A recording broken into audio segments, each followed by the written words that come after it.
Hello, everyone. This is Rebecca Greene for the Whinypaluza podcast, and I am very excited today because I get to talk to the fabulous Adrien Cotton. Adrien, thank you so much for doing this with me Oh my today. gosh, I'm so happy to be here with you. Thank you for having me.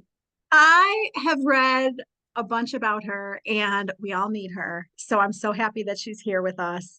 I was just telling her that my friends are all complaining about perimenopause symptoms. So we're going to dive in and help everyone. But I want to tell you a little bit about her first.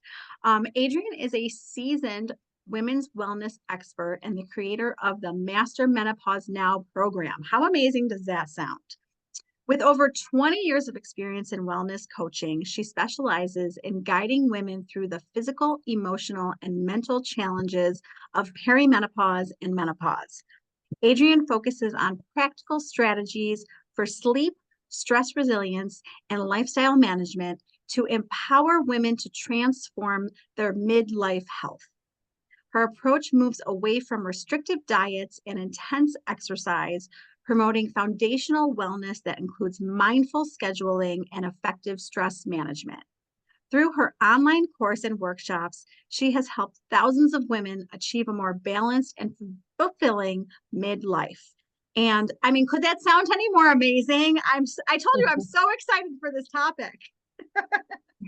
I'm excited that you're excited about the topic. I'm not sure you're going to be excited about perimenopause. I shouldn't say that. It's not true. It's actually one of the best times of my life. Oh, that's awesome. I love that you're saying that. And I have Yes. to tell you, like, I want to hear about your own personal journey with perimenopause and what has led you to becoming a women's wellness expert. So they're sort of one and the same and sort of not. So I came from a background from Southern California where I was raised as an athlete. And Mm, then I came fast forward about 23 years and I landed in Washington, D.C. And from Southern California, I was really surprised at how individuals here are so incredibly brilliant and so driven to help people because there's so much, we're surrounded by people in service of all of us in the government, and people work a lot here. mm, And I found that when I first landed here for 17 years, I worked in politics and in public affairs and in government and association world. Yes, wow. this is my second career. So my first Okay. career, I was surrounded by, and I still am in my second career, really, really brilliant people who are really focused and their passion is to help others. And some of them are in service in the government and associations and law firms. But I was pretty surprised at how individuals here were not focused on their health, their wellness, and their fitness. I Mm. just was really surprised. So it always stayed in the back of my mind, and I became one of those people. So I was, not fueling myself well with foods that I knew were going to fuel my life and my body for what I really wanted to do with my life. Movement was more of a chore, less of something that I had fun and I played with like it was when I was in my younger years. And so over the course of time in my first career, I recognized that I was not really serving anyone. I didn't feel like I was serving myself first, which is what I need to do. We need to take care of ourselves first and everyone else. We know the old oxygen mask metaphor, which is I truly believe is the key to our health and our wellness, particularly women in this phase. So I walked away from that career in corporate America and I started a fitness and strength training gym. Mm. So during that time, I had the gym. The gym in itself was in existence for about 17 years as well.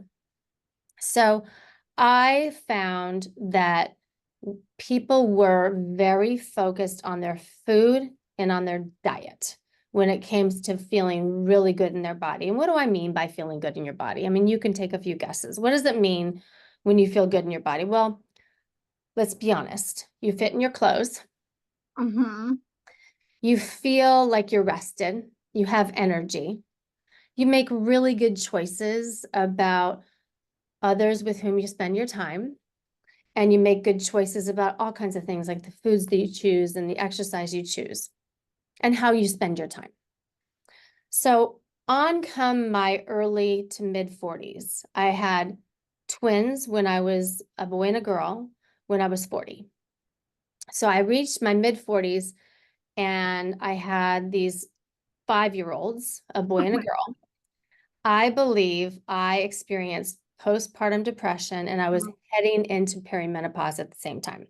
oh my goodness. Yeah. So I call it in my speech and with you and with everyone, it's called my perimenopause prison because Oh, I felt imprisoned by this old set of conventional wisdoms and myths. I mm, owned a fitness company and I was trying to stay fit, which I wasn't, by shrinking calories yeah, and going to the really, really hard cardio-based exercise programs because I was not feeling good in my body. I was so stressed and I was not getting my sleep because of all these reasons. yes. So over the course of about 10 years, I figured out I wasn't alone. No. I looked around my company, my gym, my members, the trainers who I was working with, my friends, and I was listening to women talk, and I realized I was not alone, that I was feeling similarly to other women in my age group. I happened to land in the doctor's office of a menopause specialist, and there is such a thing. And she told me, I don't know how you've made it this far and not landed here, Wow. because Wow. you are in full blown the last stage of perimenopause. Perimenopause has 4 stages, and I was in the, Oh, it's called deep perimenopause. oh Yes, my goodness. several stages. I didn't know any of that. Right. So I didn't either. So then I thought, oh my goodness, the women who I work with and the women I know, they're all going to want to know this. So I dove in and I figured out my own, what I call my own approach, my philosophy. I call it my revolutionary method. And it is really a combination of sleep, stress resilience, which means you respond, not react, Mm, filling your calendar with little snippets of time throughout your day that you own for you, which could be exercise, which could be cutting some carrots, could also be calling your mom, could be writing a gratitude journal, could be shopping online for a new pair of underwear. I mean, something that you do for yourself throughout the day so that at the end of the day, you're not giving away all your time, which we all can tend to do. It feels really good to serve others. And mhm, then, of course, I really honed in on the approaches of food and exercise. It's a 5-pronged topic. It's a 5-pronged approach: sleep, stress, calendar, exercise, and food, and a beautiful combination of all of them. When one is on, they're interconnected. When one is on, the rest of them tend to fall into place. When one mm, of them is off, let's say my sleep is off, which is very common in perimenopause and menopause, and I can explain to you why. yeah. But when our sleep is off, we are more reactive. Mm-hmm. Body's tired. 100%. We're hungrier for foods that aren't going to serve Yes. us well. We're Yes. not going to want to exercise for sure. No. And we're not going to want to put our oxygen mask on first because we're going to be racing through our day and our to-do list that's a mile long. Oh my So that's goodness. what happened. I closed the doors to the gym in 2018, and I've had the company now, Adrien Cotton now, you do the math, for about 6 years. And I serve women.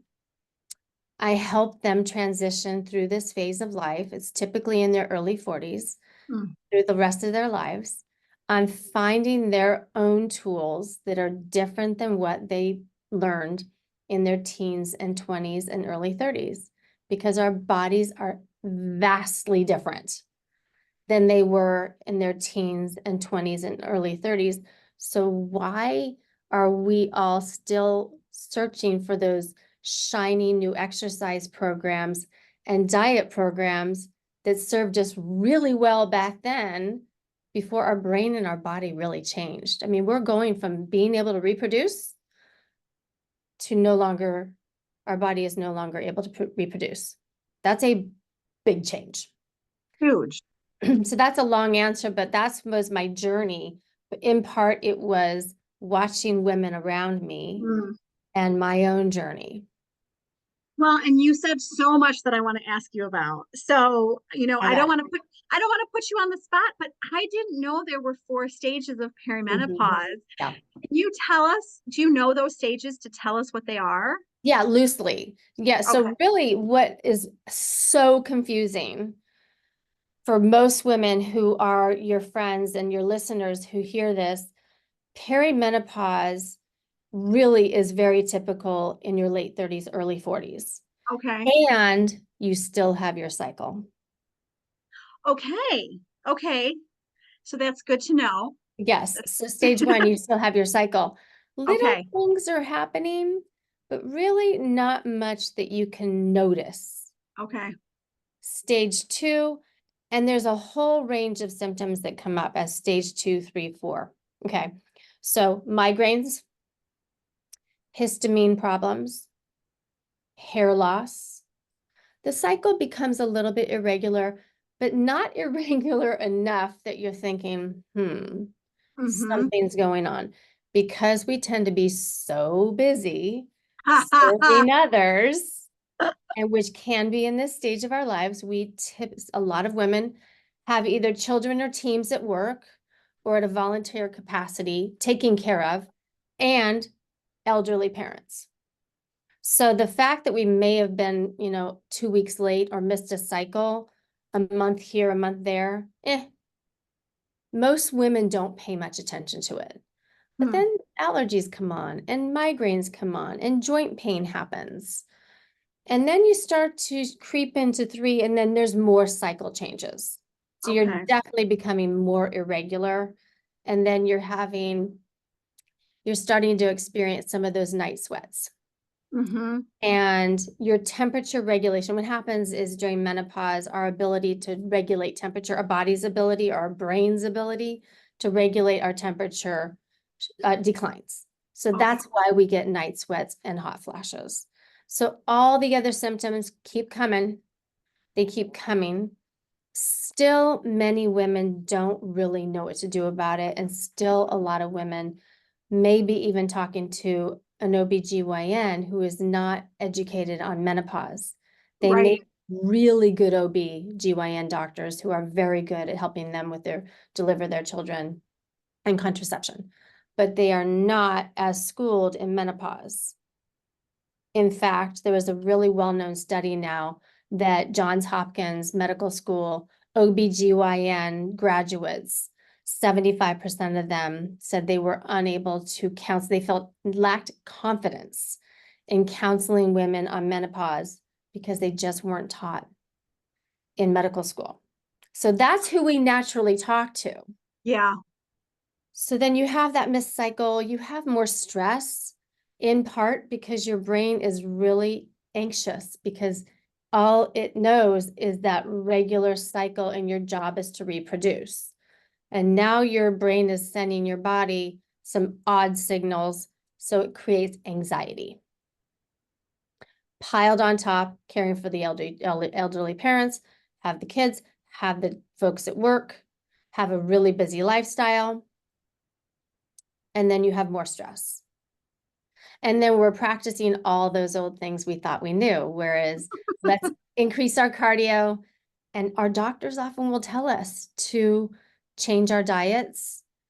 And again, oftentimes doctors don't know a lot about diet and exercise. They're not taught. It's some crazy number, don't quote me. It's like 5 hours in medical school on Oh, diet and boy. exercise. So you're really lost. And we don't need to be. Right. We don't. Yes. Well, and the hardest thing that I have heard is trying to find a doctor educated in this to be helpful. Yes. Yes. Yes. And you can now. And I can give you all the tips and all the tricks. But let me just Awesome. finish through the phases Yes. because at Yes. some point, your Yes. cycle will really start to decline. Okay. The top 4 symptoms of perimenopause are night sweats, sleep disruption, vaginal dryness, and weight gain. Hmm. Fun times. Good, good Good times had times. by women. Yes, I had them all. So what you do is you find a woman who is, first of all, they work with me, and I can help counsel them through holistic practices because I do believe Yeah. That the more we tend to all of our wellness, not just our diet and exercise, try so hard, ladies and gentlemen who are listening, for your kids, your colleagues, your nieces, nephews. I believe this is a message for men and women. Yeah. Try to walk away from the old conventional wisdoms that you just are one diet away from losing that 5 pounds and feeling good, because it's just not true. We've been sold a lot by the diet and fitness industries, and they're doing such a good job in so many ways, but women sometimes need to add calories. Ha ha ha ha ha. Right? Because our metabolism doesn't like it when we continue to shrink those calories, and then we work out so hard all the time, and sweat seems to be an indicator for a good workout, which I'd love to challenge. And we just need to slow down, and you'll be amazed at how well your body responds. So then you have perimenopause. Yeah. You go through these 4 phases, and then you are in menopause when you complete 12 consecutive months without a period. Oh, okay. Yes, 12 consecutive months. You can go 11 months and get your period, and you are still not in menopause. Oh my gosh, I think that happened to my mother now that I think about it. Uh-huh. Yes. So it happens. I have a dear friend of mine, I think she's 56, 57. She still is in perimenopause. Although the average age for perimenopause is 47, and Mm. the average age for menopause is 51. Well, so I don't want to give TMI here, but I get my period. I'm turning 48 this month, and I get my period every month. And in June, it just decided to not arrive. Yes. Perfect timing. No, no pun, but perfect timing for our call. Yes. I'm like, okay, period. Where are you? Are Yeah. you Where'd you coming back go? soon? Are you skipping a month? Are you coming any day now? I don't know. Chances are it's going to come. Chances Okay. are it's coming and it's going to leave and it's going to come and it's going to leave. That's fairly typical. Is Oh it boy. comes and it leaves, and it's heavier and then it's lighter. And it's just it's a really interesting ride. And I would say for you, I'm happy that you even noticed. There are many women who I meet who don't know when they had their last period. I mean, I keep track on the calendar. Good, good. We So all I should. I can't imagine not keeping track. I would like to know when it's coming. Yes, it's awfully nice to know. A little inconvenient. Oh Yes. my gosh. So I want to go over, the few things that you talked about, starting with sleep. Um, Yes. I mean, that's the biggest complaint that I hear is the disruption in sleep. So Yes. how can we help that? I am crazy about sleep. Yeah, me too. And I can tell you, I'm so glad you are, Rebecca, because I'm glad that your listeners may be as well.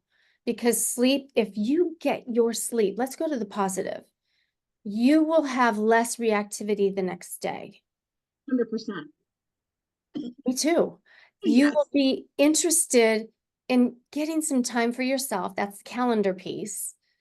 You will fuel yourself with foods that are good for you most of the time. Listen, nobody's perfect, and if they tell you they are, they're lying. No one's perfect. I have the 80% rule. 80% of the time, you're fueling yourself with foods we all know. You don't need to buy another diet app. You don't need to go and join another program. You know what is really fueling you for the life that you have. And then your exercise choices are going to be a lot better and less punishing, because oftentimes I find women who've had some unfortunate experience in their elementary school on the playground, Mm. that sticks with them. And exercise can be a really negative, term in their lives. And it can be a really negative experience. And exercise should be fun. And exercise can be anything. It doesn't have to be all of the things that we see as we scroll through our phone on the exercise programs. So sleep is everything. So how can we get it? So number one, you have to make the decision that you're going to make sleep a priority. Mm. And that sounds fairly trite. There's a big decision. There's a big difference between making a decision and making a commitment. I can decide I'm going to make sleep a priority, but everything else in my life can come in the way. Okay. And those things can be not enough outdoor time. It can be not getting my exercise. It can be taking on something too late at night. It can be not wrapping up my day early enough. It can be so many different things. I have a long list of items that I could give. It's too much social media later in the day, too much social media, period. So Yes. making the commitment that I'm going to make sleep a priority is number one.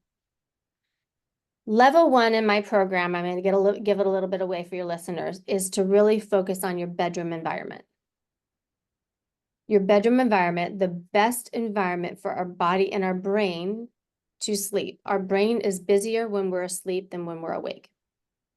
It's doing a lot, like growth hormone, like helping us generate muscle, keeping our memories. I mean, this doesn't just happen.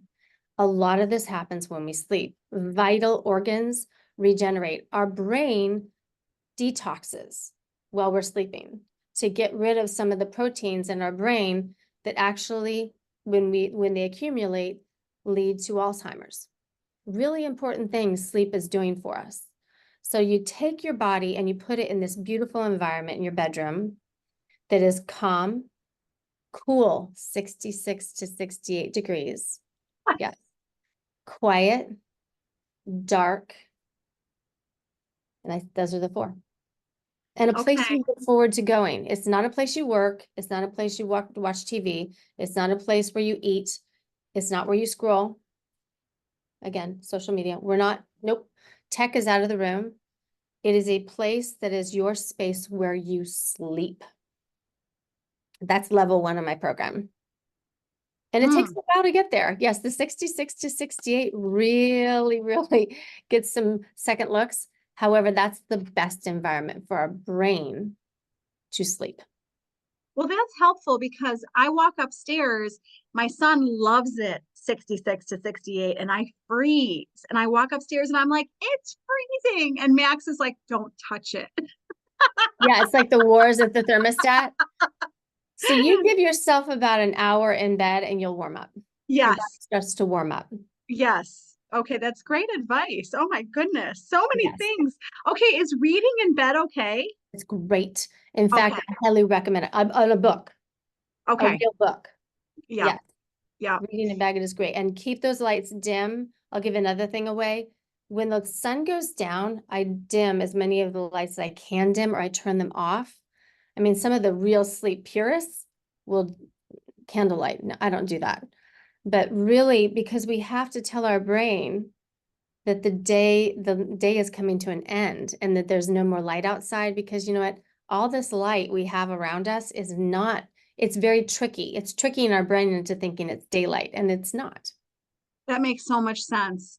That is why we're supposed to go outside in the morning Yes, and get ma'am. sunlight. Okay, You that got makes it. sense. You Okay. totally get it. You could teach Yes. this course. No, Absolutely. not Studying true. that circadian rhythm early Yes. in the morning, as soon as you get up, when the sun comes up, check out the sun, go crazy, go for a 5-minute walk.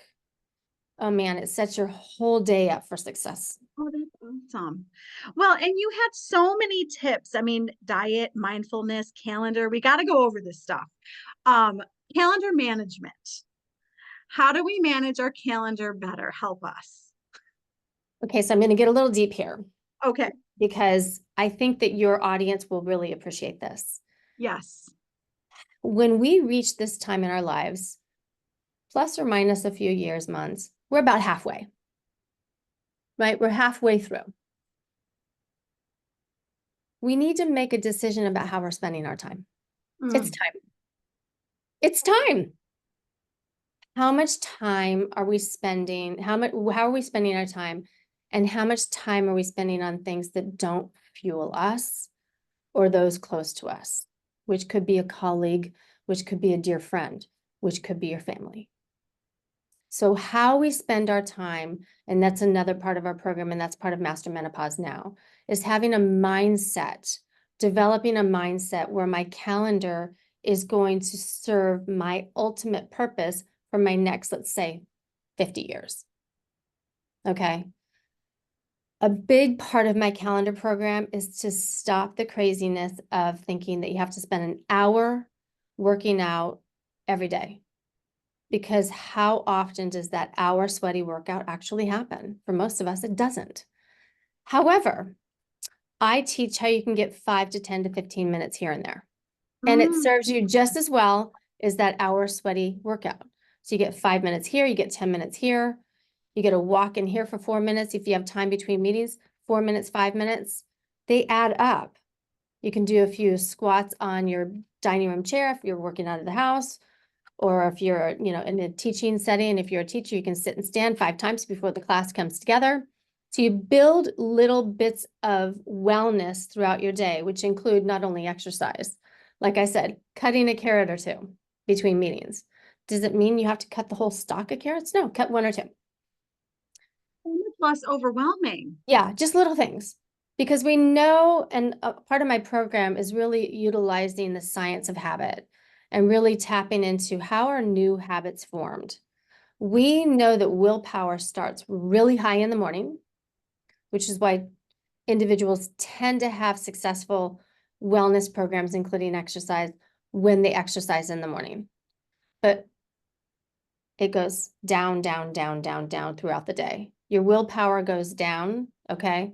So what we need to do is build small habits that last. And habits are typically incorporated into our lives with a time, a specific time and location. So if I know at 11 o'clock every day, 11 o'clock every Tuesday, that I take a 10-minute walk around my block, and I'm going to put that on my calendar. So if I work in a setting where others share my calendar, blocked. Or if I just need it for myself, blocked. 10 minutes for the walk. That's it. If you simply got that 10-minute walk on Tuesday at 11 o'clock, and it could be 10 a.m., it could be 3:30. If you get that, at least you got something. If your day implodes, which how often does that happen? How we thought we were going to spend our day sometimes changes because we are in these caregiving roles oftentimes. And that's okay because that serves us. We know that's serving our life and our purpose. So if I just set aside, or if I know tomorrow is going to be a really busy day and tomorrow's Tuesday and 11 o'clock is not likely, because I do believe we need to look at the next day. At the end of every day, we need to look at the next day and see, what do I have coming up? If I'm working, what kind of material do I need to produce for that next day? How do I look a little bit further in the week too, to see how I can be prepared? No surprises on my calendar. And then where can I build in 2, 5, 6, 7, 12 minutes? Research a recipe, fill out a kid's doctor's form. All of the things that we need to do, and we don't have to do them all in an hour period of time, little bits of time, and you can get a lot done. So helpful. Okay, so let's shift to exercise with what you've just said because I'm so interested. So, okay, we have this mindset Yeah. that we need to block off, you know, an hour time for some like in something intense. And I've even been told that a walk isn't good enough. So, what does my exercise every day need to look like to be beneficial? It depends where you're starting. That's a great question. It's really not an hour. So we have somewhere in our belief system that it's an hour. An hour is the magic amount of time. Yeah. It actually doesn't have to be an hour, but what it does need to be is it needs to be planned and it needs to be done in a place that you know you're going to do it. Because we look at our country, we are not exercising, and we have so many different illnesses, and that actually I truly believe that movement is medicine. Mm. So what I believe for every woman is that strength is your biggest power suit that you can put on every day. Get strong. Does that mean that you should lift 100 pounds over your head tomorrow if you haven't lifted any weight before? No. But that means actually maybe trying to get to that big girl push-up. You can do it. Maybe you've never done that before. Or does that mean maybe I can actually, pick up the dog food, the 25-pound dog food. And instead of asking the guy at the grocery store, the gal at the grocery store to help me put it in my cart, my job is going to be to start to think about buying smaller ones until I get to the bigger one. And boy, throughout the day, in the week, if you're lifting your own stuff, it's incredibly empowering, particularly during a period of time we're not feeling really good in our body. Mother Nature is really playing tricks on us. But if we work on our strength, it's very confidence building. Definitely, you're going to build muscle. You're going to build strength. Your metabolism is going to be very happy. You're going to be less hungry. Your stress is going to be better. Oh, and your sleep, all of those things around the wheel that I was telling you about, when we get strong and we actually lift something, including ourselves, with our body weight, we start to generate this beautiful cacophony of cells that build muscle and strengthen bones and help our brain become the amazing brain it is. The overall benefit of resistance training is still, I don't even think we've scratched the surface. It is so Oh, good for us. interesting. Everybody, it's so funny this is the message I'm supposed to hear right now. Exactly what you're saying. This is what is coming up is doing strength training. And we think that it needs to be cardio, cardio, We cardio. do. We do. And my mom in particular is like, where is that weight training? Mom, thank you, Mom. Yes. And it doesn't have to be one and the same. We can turn, you work with me, we can turn your strength training session into a session that feels like you're in a crazy, a spin class Love it. I love because you that. become so masterful at some pretty simple movements. So functional movements, the hinge or the deadlift that I teach is just like unloading the dishwasher or picking something up from the floor. The squat is sitting in a chair or sitting on the toilet and standing up. The push-up is pushing a door open.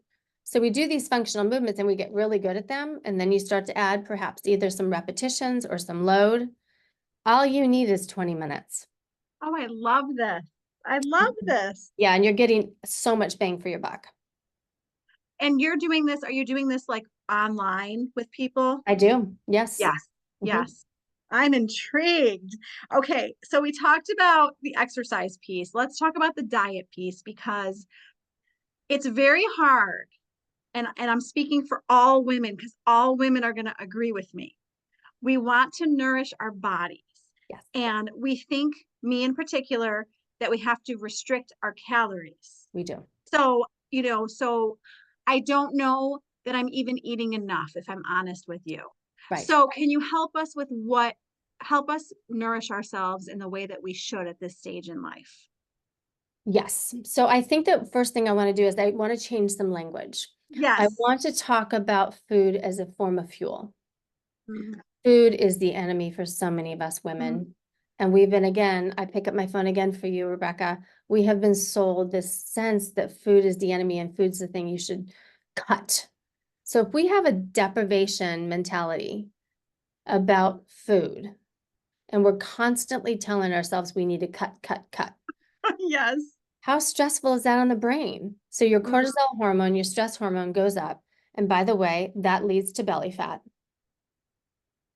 So what we need to do is need to fuel our bodies. I am a believer that we need 3 solid meals a day.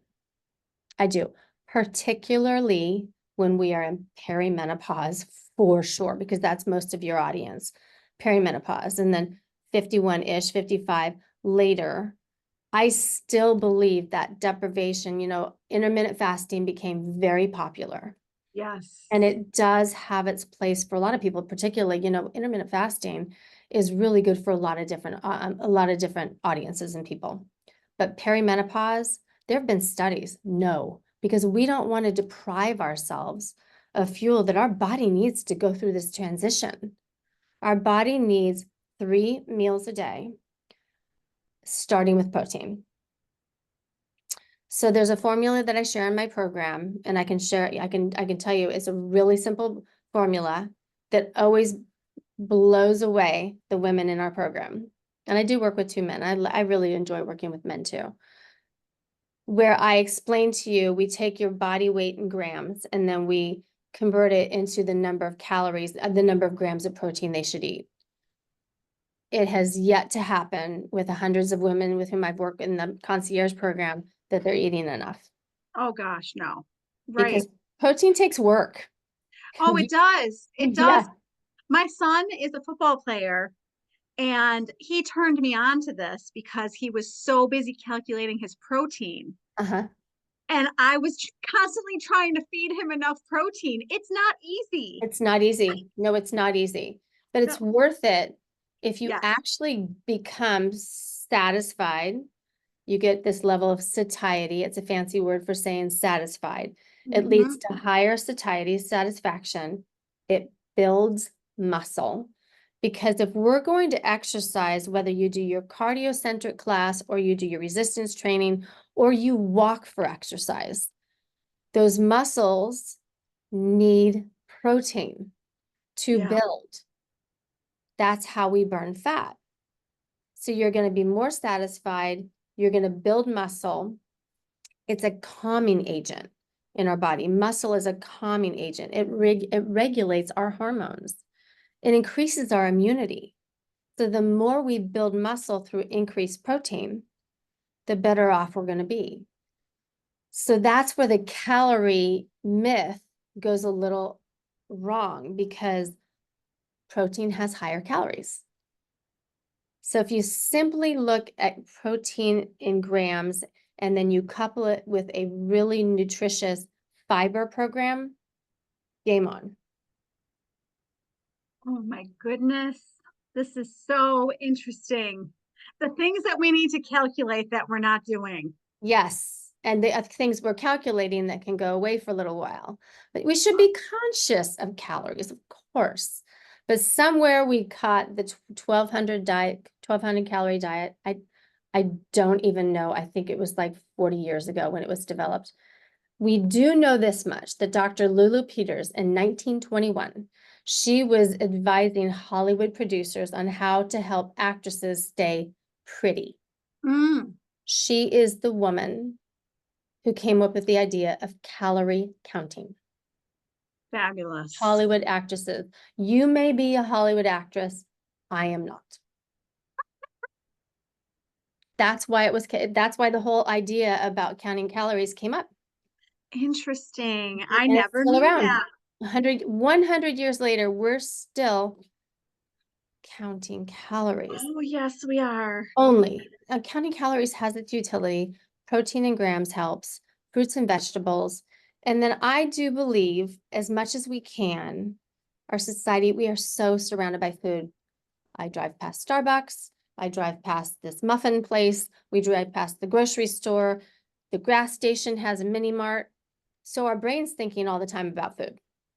So cut ourselves a little bit of a break, because your brain is thinking about food all the time. But if Hmm. we can slowly get to a place where we're eating 3 squares and our body does not need that 3 to 4 p.m. afternoon snack, because that's generally what women need.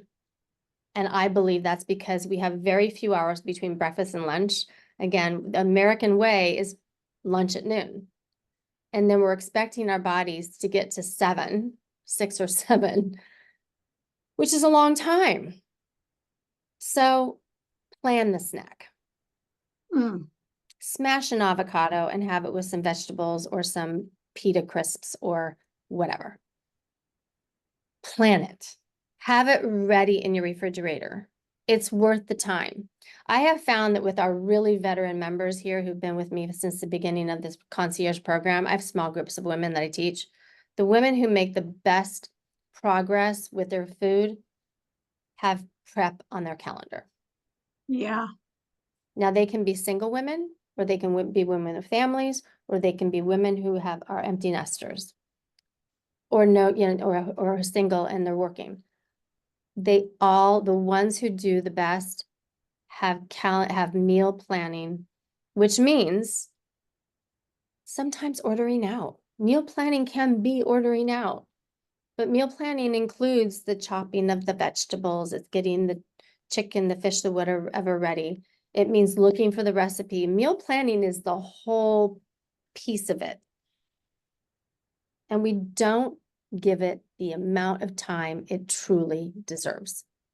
We expect, just like our sleep, we expect to have our lives filled with all this activity, and then we want our body to go to the pillow and fall asleep. It doesn't work that way. We have to prepare it. I use a system called the reverse alarm that I I learned from one of my old coaches, Craig Ballantyne, the reverse alarm. You've got to get your brain ready for sleep. The same thing goes for your food. We have to prepare, plan it. If you can't plan for the week, plan for the next day. Yeah, It's that's worth really it. good. That's good advice. It's really good advice. Well, for the women listening who know that they're experiencing symptoms, Yes, ma'am. can you leave them with, this might be too hard, but can you leave them with one step that they can take today to help on their journey? One. Where to start? Yes. Yes, I can. So they're in perimenopause and or they haven't approached it yet, or they're in the deep part of it that I was. I would say lift weights. It has the biggest impact on the rest of my wheel, on your sleep, on your stress, on your calendar, on your food. Lifting weights, and a weight can be you. You can be the weight. You can do push-ups on your bathroom counter. You can stand on one leg when you're brushing your teeth. That's lifting weights. Lift And weights. when you say lift weights, what does that look like in our week? How many times a week are you suggesting this? So my foundational practices in my program, I ask women to aim for at least 3 30-minute strength training sessions a week. So eventually we grow from there, but if we're at 3, we probably planned 4. But 3, that's a good place to start. And if you have none right now, then you're going to plan 1 10-minute. And then you're going to master that for several weeks. New habits take about 90 days to develop. So it's that same day or close to that same day for 10 minutes. Over the course of a year, I promise you and all of your listeners, you'll get to that 3:30. You'll get to it. That's awesome. Yeah, Good. it's really not as difficult as we sometimes make it out to be. We can be our own worst enemies. Oh my gosh, totally. So Yeah. true.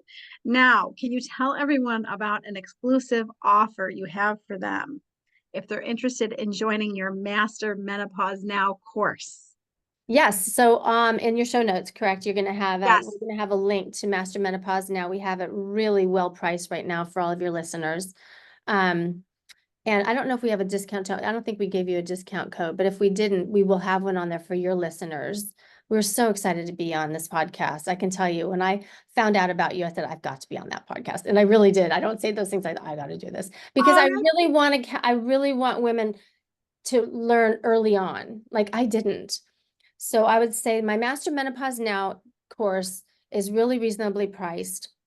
It's $199, and you can get really and truly, it's about 60 videos. wow. It's 60 videos, but the cool thing is each of them are about 8 minutes in length because we're busy. 8 minutes may be about all you can handle. And then there are interactive worksheets, and I have workouts included in the physical movement program. And it is just jam-packed with my over 20 years of research and experience of working with thousands of women. Amazing. I mean, I can't thank you enough for being willing to be on the Are podcast you kidding me? I because, wanted to. oh, this is just fantastic information. We all need it. I know I need it. I know my friends need it. And I have to ask, you might be my first stand. Am I correct that you are standing? Oh, yes, I'm standing. Okay, so you're my first standing desk interview, and I am so inspired. You know, we sit a lot. I mean, I could sit a lot. I could sit all day in front of my computer. Yes, And there are days I yes, do. yes. Yeah. Oh, I love that you're standing. I just thought it was very cool and I needed to point it out. Oh, that's so fun. Yeah, Amazon, it's one of them. It goes up and down. It's the way I to go. love it. I love Thank it. you. I'm inspired. I'm Thank inspired you. by you, by so many things you said, and I just can't thank you enough for your time and your expertise.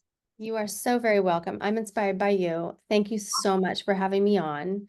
I hope that I've changed your perspective and maybe we've changed a few lives along the way.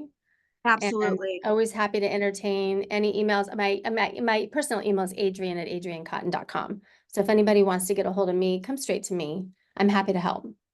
Thank you. And is there a Did you tell us the website to find you? It's adriencotton.com, ADRIEN, cotton, COTTON.com. And Okay. that's where you can find my Master Menopause Now as well. But you can also find, I work with small groups of women. The magic and the power of small groups of women in community who don't know each other is really beautiful, and how they grow together and they work on these different topics around my wheel. And they are just incredibly strong. Yes, physically, but really emotionally.